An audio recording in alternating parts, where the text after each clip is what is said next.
voulu nous adresser leurs questions. Je vais répondre. S'il y a des compléments, les camarades vous les donneront. Dans la gestion de la grève au Togo, quoi qu'elle soit constitutionnellement acquise, pour la fonction publique, il n'y a pas un test en tant que tel qui la réglemente, à part le décret de 1991 qui préconise de faire des précomptes. Donc on se réfère souvent au Code du travail. Et l'article 276 du Code du travail, son deuxième alinéa dit « Les travailleurs recouvrent leur emploi en fin de grève et ne peuvent être sanctionnés du seul fait de leur participation à la grève. » Ça, c'est notre Code du Togo, ce n'est pas une convention quelconque d'un autre pays. C'est le Code du travail de notre pays qui le dit, le nouveau Code qui dispose de cette manière. Alors, sur quel test nos ministres... Tu ne veux pas que je me fasse, franchement.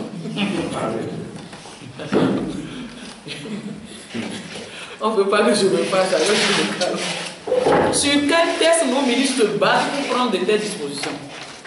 Quel test les autorise à licencier ou bien même à menacer des travailleurs qui sont en grève? Ça n'existe pas. Il n'y a aucun test au Togo qui autorise une telle chose. Voilà déjà la réponse à la première question de notre camarade. Donc c'est pour cela que nous dénonçons l'existence même de ces tests-là. Nous les avons. La prise de ces tests-là est totalement anticonstitutionnelle. Totalement. Il n'y a aucun test au Togo qui autorise cela. Vous avez l'article, l'alinéa 2 de notre Code du travail, article 276 qui en témoigne. Maintenant, qu'est-ce que nous ferons si des camarades sont licenciés? Nous n'allons pas déballer ici toutes les actions que nous allons faire pour dire que la SDT va faire ci, va faire ça. Vous savez, nous sommes sur un terrain de bataille. Si nous ne commençons pas à déballer ce que nous allons faire, nous ne savons pas quelles seront les réactions de notre vis-à-vis, de nos autorités. Donc, ce qui est sûr, c'est que la STT ne restera pas les bras croisés si on licencie un seul de ses fonctionnaires pour cause de grève. Un seul de ses fonctionnaires pour cause de grève. Nous ne resterons pas les bras croisés. Si je vous donne un tout petit exemple, c'est l'arrestation de notre surveillant général la dernière fois. Quand nous sommes portés vers les autorités judiciaires, ils nous ont dit qu'ils vont voir ce qu'ils vont faire. Et le jour suivant, quand rapidement l'action à faire ne venait pas, qu'est-ce qui s'est passé? Les camarades se sont mobilisés. Et à l'AG de l'après-midi, s'ils n'avaient pas été relâchés, c'est toute l'AG qui allait agir. Donc moi je vous dis que nous n'allons pas déballer ici ce que nous allons faire. Nous disons simplement qu'il n'y a aucun test au Togo qui autorise que l'on licencie un seul travailleur parce qu'il a grévé. Il n'y en a pas. Maintenant, si nos autorités se basent sur autre chose pour le faire, alors nous tous nous allons aviser le moment venu. J'espère croire, ou bien j'ose croire, que ces tests-là sont des tests d'intimidation et qu'on n'en arrivera pas à l'acte. Pour la troisième question, conclusion du comité de suivi. Est-ce que ça engage la synergie? La base de la synergie a décidé à notre avant-dernière rencontre que la synergie se retire du comité de suivi, puisque la base a rejeté le relevé de conclusion. Parce que, ayant donné des solutions qui ne répondent pas à la revendication que nous avons posée. Donc, étant ainsi, nous ne pouvons plus être engagés par les conclusions que le comité de suivi va nous sortir. Puisque la base a décidé que la solution qui est en train d'être étudiée là-bas ne l'engage pas. Est-ce que j'ai été clair?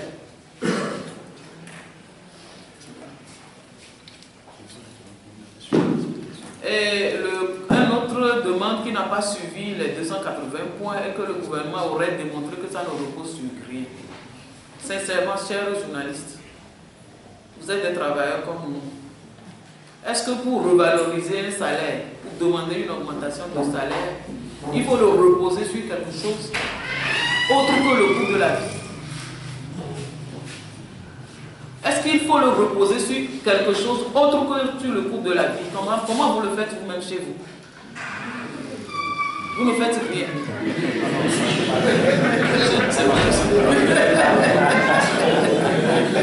Donc vous vous taisez et vous râlez dans votre coin. Et nous, on a râlé dans notre coin des années durant. On a râlé dans notre coin depuis 2006 quand on vous a dit allez vous asseoir tranquillement, le gouvernement va tranquillement le faire au bout de 3 ans. Nous avons râlé pendant 8 ans et fatigués d'être dans cet état, nous nous sommes levés. On ne le repose généralement sur rien que le coût de la vie, le panier de la ménagère. Comment nous arrivons à nous en sortir par rapport au salaire.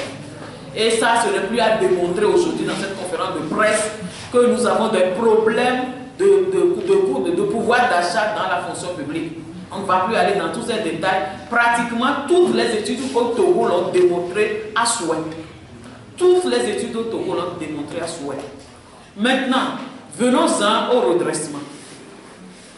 Est-ce que, concrètement, les travailleurs ont besoin de quelque chose avant de savoir que quand on relève le SMIC et que l'État lui-même prend sur lui de dire voilà, je ne peux pas payer des agents de la fonction publique en dessous du SMIC, je relève cela jusqu'au SMIC.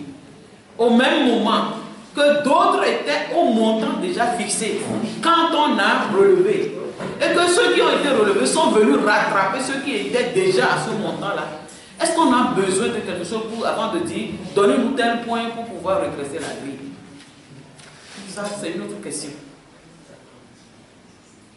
Nous avons dit tout à l'heure, dans notre déclaration liminaire, que les 280 points revendiqués ont été étudiés par plus de 4 à 5 commissions techniques dans lesquelles se trouvent tous les grandes sommités des finances et puis des autres départements ministériels. Tout le monde a dit que les 280 points existent. Qu'est-ce que le gouvernement prend aujourd'hui pour dire qu'il n'existe pas?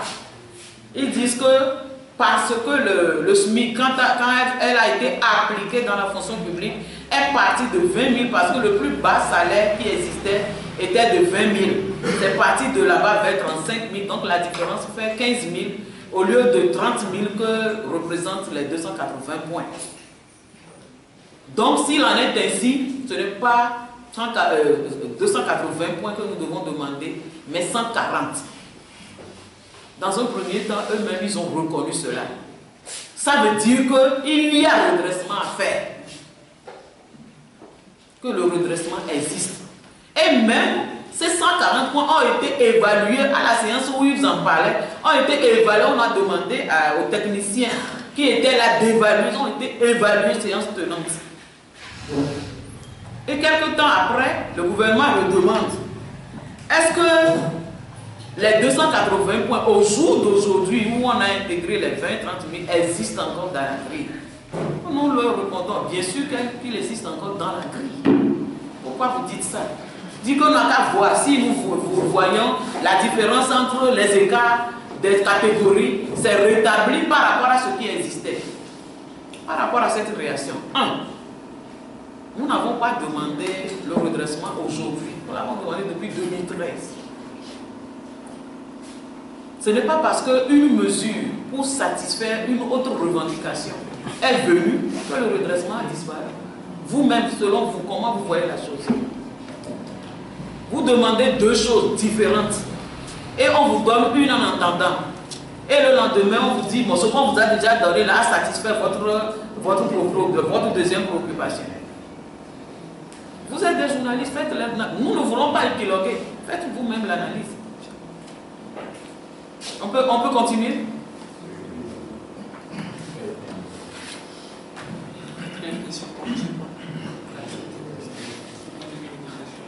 Comment se pose la STT du point de vue mobilisation, négociation? C'est ça que vous voulez savoir. Du point de vue mobilisation, je peux vous assurer que nous sommes au top. Si vous-même vous consultez les uns et les autres, vous aurez la réponse. Malgré la campagne de dénigrement qui a été orchestrée depuis près de 10 jours auquel nous assistons, les camarades continuent par comprendre maintenant la position du gouvernement par rapport aux revendications salariales des travailleurs. C'est là même où le voile se déchire encore une fois, parce que jusque-là, moi personnellement, j'avais foi en mon gouvernement. Je me dis que quelle que soit la chose, notre gouvernement ne peut pas nous laisser dans la situation, on nous trouvera une solution. Mais au jour d'aujourd'hui, cette campagne-là est venue dévoiler tout ce qui se cache derrière leur comportement jusqu'à ce jour. Donc voilà ce que moi je peux vous dire, que sur le plan mobilisation, vous-même, nous n'allons pas faire une déclaration là-dessus. Consultez vous-même les gens, consultez les travailleurs et vous verrez. Pour le bilan de nos négociations, je peux dire, sans me tromper à ce jour, que la seule chose que nous ayons pu obtenir, est-ce que je peux dire que c'est une chose? Sur toute la plateforme, on n'a encore rien obtenu comme ça. À part le principe de l'harmonisation, de l'âge de départ à la retraite, sur lequel le Premier ministre est revenu, l'instauration de la réinstauration de notre indemnité de départ à la retraite, sur laquelle personne ne dit plus rien, sont des accords qu'on a obtenus en 2013. Mais au jour d'aujourd'hui, rien n'a été fait pour que ces accords-là soient traduits dans la pratique. À part les arriérés des allocations familiales qui étaient de 66 mensualités en 2013, qu'on a commencé à apurer aux camarades des agents permanents. Sur la plateforme concrètement, la valeur indiciaire, le dédoublement de la valeur indiciaire, le redressement, c'est lui qui pose le problème. Les allocations familiales, on dit qu'on ne les relèvera pas. Les indemnités de transport, on dit qu'on ne le donnera pas. Le 8e point, là, ça, nous l'avons nous-mêmes élagué dans les commissions. Donc, il reste aujourd'hui 7 points sur la plateforme. Et dont je dis tout à l'heure sur l'harmonisation et la réinstauration que nous croyons avoir acquis par rapport aux accords que nous avons signés et que le Premier ministre revient là-dessus. Tout ça, là, nous ne savons pas ce qui a été concrètement obtenu, à part les 20 et 30 000 qu'on nous a donnés pour calmer la situation en 2013. Finalement, en 2013, nous avions dit que nous ne voulions pas des 20 et 30 000, parce que ce n'est pas ça que les camarades nous ont envoyé chercher. Nous avons fini par avoir raison, parce que les 20 et 30 000 sont devenus, je dirais dans notre langue romandais, c'est ce que nous constatons malheureusement.